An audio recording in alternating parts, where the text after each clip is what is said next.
Hi everybody, it is 3:13 a.m. Saturday, May 16th.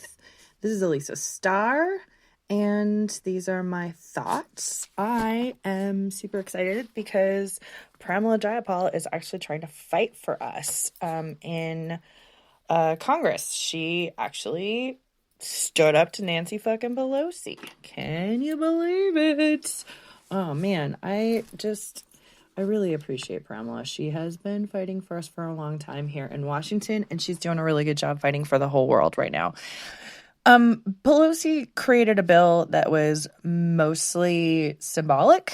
You know, it's basically just like a message bill because it's not going to get passed in the Senate. It's going to be dead on arrival in the Senate. So this is like wishful thinking from the Democratic Party. This is like if they ruled the world, what they would give us. And Jayapal had a provision that she said she wanted to, it was actually a really interesting idea. She wanted to keep the relationship between employer and employee intact. And she wanted, instead of giving the money to the banks and then trying to get the banks to just give people money, which is not in their interest and never something that they've ever wanted to do, what her bill was going to do was every business, regardless of size, would get their employees' salaries from the government, and every single business, they'd get paid to stay home. And the business would also get some operational costs so they could pay their own rent and shit, you know, just like utilities. So this is like the kind of stuff that she's doing for us, right? Pramila created this part of the bill, and Pelosi just discarded it, didn't put it in at all. Like, taking care of every single American worker is not actually a Pelosi priority. That's not actually like her idea of a good time. That's not what she's in this for. And I'll tell you what she's in this for. Nancy Pelosi has $97 million.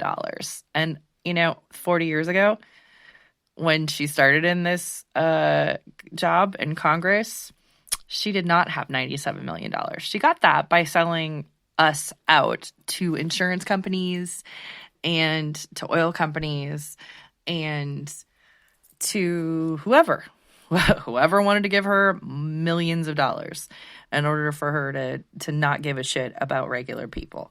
So she represents San Francisco, and she will not figure out how to use fucking Zoom. Even I have used Zoom, right? And I also use a typewriter in order to create a lot of my fucking art, right? Like, Jesus fucking Christ, but she represents San Francisco, and she will not open up Congress and have Zoom meetings and have Zoom votes and argue things on the floor that way. It's fucking ridiculous. She could call up, like, the president of Zoom and get a straight up tutorial from him. And that, like, she just doesn't want to. She doesn't want to work that hard. She doesn't want to fight for people. She just wants to keep the provisions in for the corporations, for the big guys. And she wants to squeeze the American worker so that we don't have any choice, but we have to return back to work. She's okay with her fellow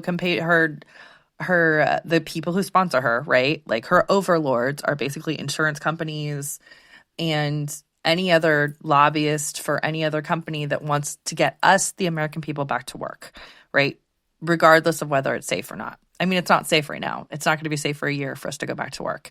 But Pelosi's like, no, work yourselves to death. I'm not going to. She's not even going to have online meetings,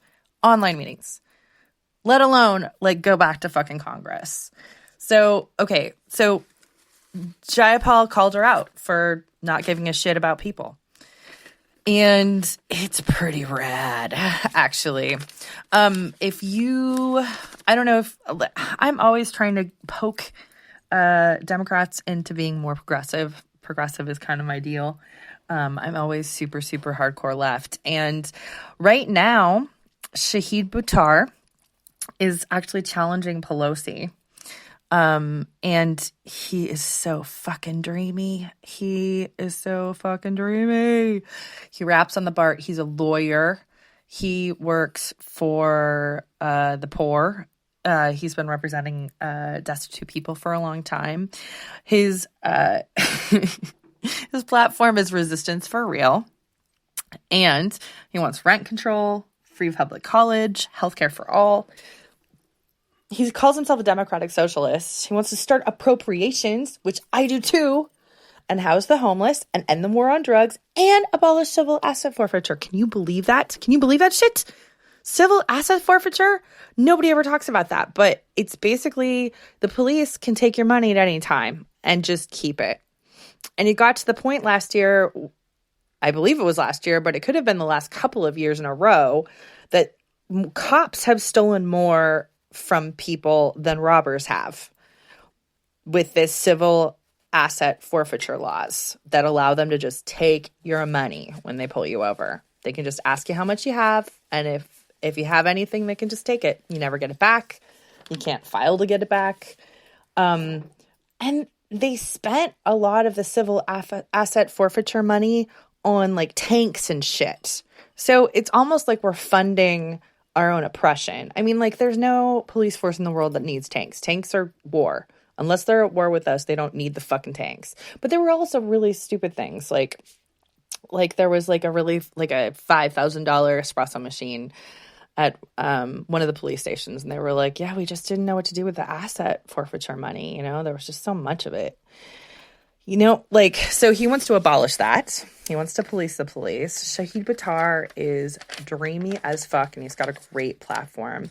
And Jayapal also has a great platform. If you have any time today, then maybe you want to tweet to one of them, twat to one of them, and let them know that you appreciate them making a lot of noise right now. You know, Pelosi vetoing Jayapal's bill was fucking just like, I don't know. She's having such a let them eat cake moment right now. I am worried. Here in May, we're just about to reopen. And I am worried that we're going to have a new wave of deaths in June next month. I've seen a lot of people out in Seattle, where I live, without masks, without gloves. I mean, I've seen people do pretty good actual social distancing, not standing too close to each other, but it's fucking scary. You know, Washington is up to 915 deaths as of right now. And we really shouldn't be opening back up. The reason why we're not able to stay home is a failure of imagination on our leaders' part. They cannot imagine taking care of us for a year so that we can all live. They'd much rather work us to death and have, you know, and then call that like, you know, a Darwin experiment, right? They don't mind using a live virus to rip through the population and just letting hundreds of thousands of people die. Because, you know, Trump doesn't care about that. Some of these leaders of these corporations don't care if their employees get sick because they have to work there because they don't have any money saved up for this crazy pandemic. I mean, who has pandemic money? Nobody has pandemic money. A lot of people are talking now about the deficit. They did not give a shit about the deficit when it came to giving large corporations that first $15 trillion bailout. That $15 trillion bailout could have just given every American 20 grand for the year to get us through. As much as 20 grand is going to get you through in a year, right? 6 months, 8 months, right? That could have just tied over every single fucking American. But instead, they gave it all to corporations. They gave it to banks. They gave it to the people we owe money to. They gave it to our creditors. And they still expect us to pay them. So I have been really frustrated. I really want Congress to use our money to make sure people have food, housing, and medical care. That's what I want Pelosi to use her power for, to make sure that her citizens have food, housing, and medical care. Like, the idea of politicians is we all give them like a little bit of our money. They scoop up all of our money, and then they use that money to take care of us, to make good decisions, to take care of our lives. And that's not what they're using it for. They're just putting it in their pockets and telling us that we're going to have to go back and work ourselves to death. So I'm worried about the new wave of deaths. That's kind of fucking me up a little bit. There's also some death issues in my own household, right? Okay, so Moose and Clonabin both started bringing home dead things. With Moose, it's mostly birds, and with Clonabin, it's mostly rats. But so far, there have been at least 4 corpses in my house in the last week. I think they chilled out on it, but I'm always freaking out. I'm always worried whenever Moose comes charging in that there's a dead animal, like, just rotting in my apartment, and I just can't tell. You know that feeling that you're, like, worried that there's something just decaying in your home? Okay, so I wrote a little message to nurses that's going to be on my website. Made a little snarky card. It says, "Dear nurses, when we are weak and stinky, you clean up our barf.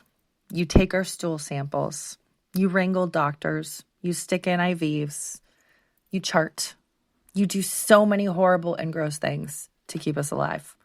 You deserve kindness and security, free chocolate, coffee, whiskey, and weed. You deserve all the things. Sincerely, everyone." And that's another thing that I think that we should be doing right now is we should be talking about how to care for our caregivers right now and afterwards. You know, a lot of them don't have their own insurance. A lot of them don't have PPE right now. A lot of them are going to get sick. Their families are going to get sick because they were taking care of us. And just like I think the firefighters who rushed in to save people in 9/11 should have free medical care for the rest of their lives, I think the essential workers, any essential worker, but especially nurses and doctors, you know, they should have free medical care for the rest of their lives at a minimum. I mean, I also think that they should also just get a stipend for the rest of their lives, because there's got to be a psychological toll to this. And when we're out of it, people are going to be shell-shocked. Not just because we're all going to know somebody who died at the rate that America is fucking up in the way it's handling this, but also because we're going to have all these people wandering around who have witnessed so much death, you know, so much lonely death. It's crazy to hear every single newscaster describe all of the patients dying alone, you know, and that's the thing is, like, in a lot of cases, the doctors just take their phones away from them, you know, like, the person's sick. It's, they don't want the phone to get stolen, I'm sure, is probably part of it. And so you're lying there, you've got a fever, you feel like shit. John, my father, a couple days ago told me, I haven't double-checked this yet, researched this yet, but he told me that this is a blood-clotting disease, and that's why people are having problems in their lungs, is because the disease clots your blood. And, I mean, a blood clot can fucking kill you. That's why people are getting strokes. So it does make sense that that's one aspect to it. And it makes sense that can affect all of your organs, and it can explain a lot of the different side of effects that we're seeing. But everybody's just got new theories on new symptoms, and you know, it sounds like it's mutated already. And that's the thing, is that viruses mutate. So once we get a hold of COVID-19 2 is probably going to come along, if it's not here already. So I'm just really worried about all that shit. It's on my mind a lot. I don't think there's going to be school next year. I think that the waves of deaths, this next opening up that we're going to do in the next couple of weeks, I think that wave of deaths is going to really fuck us up. And it's going to make us hopefully it'll make us more cautious in the future. Hopefully it'll make an impression on some of the people who haven't been concerned about the death as it's been carried out right now. I am going to I'm still working on my garden, right? My potato plants are huge. It's super exciting. And when the leaves get big with a potato plant, it means that there are little potatoes under the soil that are growing in a little bunch. And they're essentially the root that you're eating. And so the potato plant looks good. Nothing else I grew really has come to anything. That's kind of the only success I think I've had so far. But my friend Lydia, she's got a lot of her plants are roaring to go. And I am trying to figure out, I've got some microphones going on here. I'm trying to figure out how to make it sound a little bit better so that I can feel more comfortable telling you guys what's going on with me every day. My weed situation is still good. I still have enough. And something super awesome just happened to me. Okay, so I have a friend named Jesse who I've actually admired his shit for a really long time, and I think vice versa. He has this company called Glow Fuck Yourself, right? And he makes specialty butt plugs, and he's gonna make some snarky butt plugs, and he's gonna send me a package in the next week or two. He lives in Portland. We have a fuck you and your feelings butt plug coming out in the next couple of weeks. And I think there might be more butt plugs coming out. So that's the next thing is I'm going to make sex toys. I mean, I'm really just going to put like funny notes on sex toys. Like I don't need to reinvent the sex toy. There are plenty of people who make great sex toys. I just want to doodle on them, right? I just love the idea of people sticking my words up their butt. Makes me feel so powerful, you know? Okay, so that is a lot of my new art news.